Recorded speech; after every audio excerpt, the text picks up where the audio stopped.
welcome back to my channel. My name is Jenna. If you are new here, it is almost the end of 2023. I can't believe that I'm saying that, but it is fast approaching. And as I am setting goals for the new year, one of them that is coming up is reading books. I love reading books, and I wanted to talk about my books and my favorites for the past year, 2023. I'm going to talk about my five-star reads. So out of those 45 books that I read, which 5 got 5 stars from me. I'm also going to talk about the best book of the year and the worst book of the year. So a little bit of tea there. It was terrible. The worst book that I read was terrible. We're going to talk about all of that. I'm going to break down what was my favorite book for every month of the year. And then I'm going to provide some favorites in the various topics that I read, including historical fiction, romance, nonfiction, fantasy, thriller, and Christian fiction. So let's get into it. Let's talk about the books of 2023. So first, let's talk about my 5-star reads of the year, my five-star reads. And a lot of these are historical fiction, I found, which is interesting. But when I give a book a 5-star read, I think that the book is truly brilliant.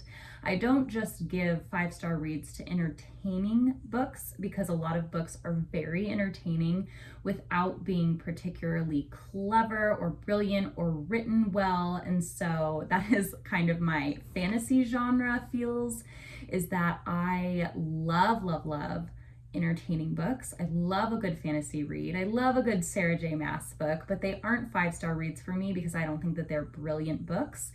And they can be highly entertaining, just not brilliant. And so I will actually provide 2 best books of the year, the most entertaining and then the most brilliantly written.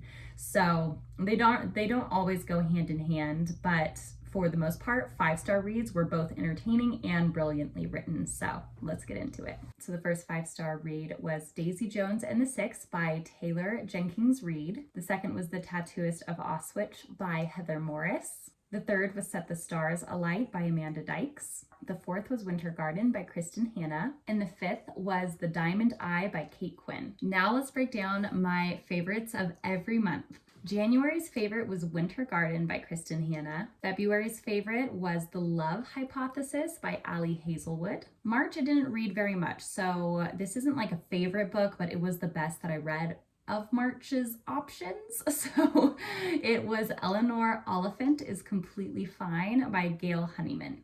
April's favorite was Daisy Jones and the Six. May's favorite was The Tattooist of Auschwitz. June's favorite was The Cool Prince by Holly Black. July's favorite was Fourth Wing. August's favorite was Things We Hide from the Light by Lucy Score. September's favorite was The Diamond Eye by Kate Quinn. October's favorite was Set the Stars Alight by Amanda Dykes. November's favorite was Air of Fire by Sarah J. Maas. And December's favorite so far is The Hawthorne Legacy by Jennifer Lynn Barnes. I think that I would recommend every single monthly favorite except for maybe March's.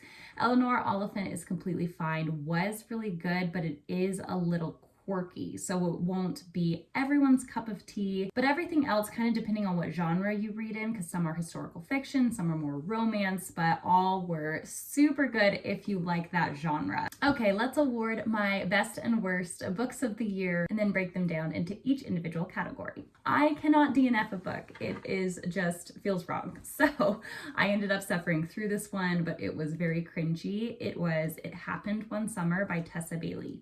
So this is a romance book. It is set in the Pacific Northwest. I was looking for just a cute, lighthearted romance read, but the characters were horrendous. I disliked all of them. I found all of the dialogue obnoxious. No one was endearing. The closed door scenes were just too much and kind of awkward. I found myself, because I was listening to the audiobook, so that's kind of mistake one of a steamy read, is listening to the audiobook version of it, but I was actually laughing out loud at the book, so it almost turned into more of a comedy for me. but it was just, there was no redeeming qualities. Nothing about the characters, the plot, nothing was redeeming. Definitely skip this read. I apologize, but it was not my favorite. The best historical fiction that I read of all of these options, so these are all of the historical books that I read in the year so that you get a sense of the talent pool that we're pulling from, but it was The Winter Garden by Kristen Hanna.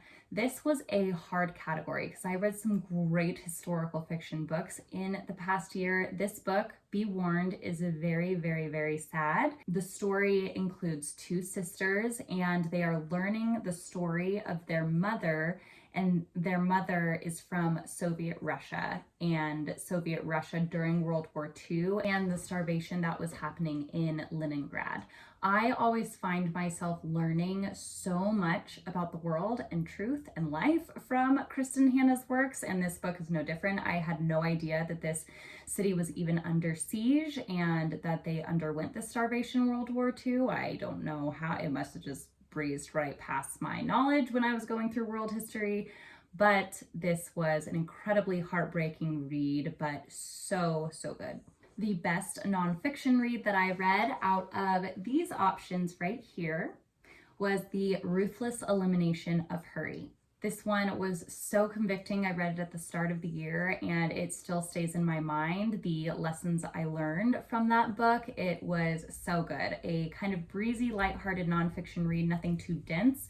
And I really liked that. And honestly, what I read about Sabbathing, I am still applying to my weekly Sabbaths. So this was definitely an impactful read. The best romance book that I read out of these romance options was Things We Hide from the Light by Lucy Score. Now I know that this series is very controversial. You either love it or you hate it. The first book got 3 stars from me because of the dialogue between Naomi and Knox was so cringy in the beginning. It was so hard to look past, but I loved the dynamic between Nash and Lena so much more, and I really became attached to the town and the community and the characters in book 2, so definitely prefer book 2. The best fantasy book that I read for the year was Fourth Wing, naturally. So entertaining, taking the world by storm. We love a good dragon riding book, and it was fascinating. I loved it. The best thriller that I read out of these options here was The Housemaid. I finished 80% of this book in one sitting.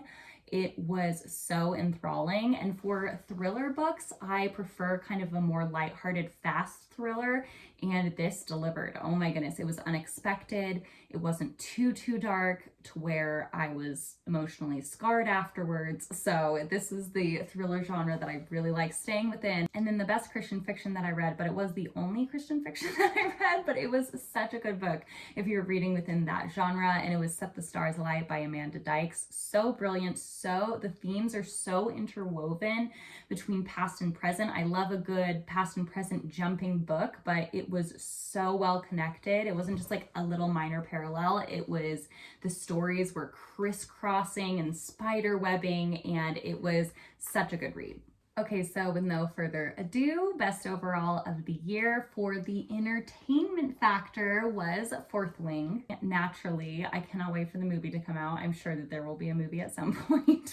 I like to think that I would be tough enough to ride a dragon, but I absolutely would not. I would be incinerated. Okay, and then best overall for entertainment factor and best written was Daisy Jones and the Six. This book, I could hear the characters speaking. It was so brilliant, so well written.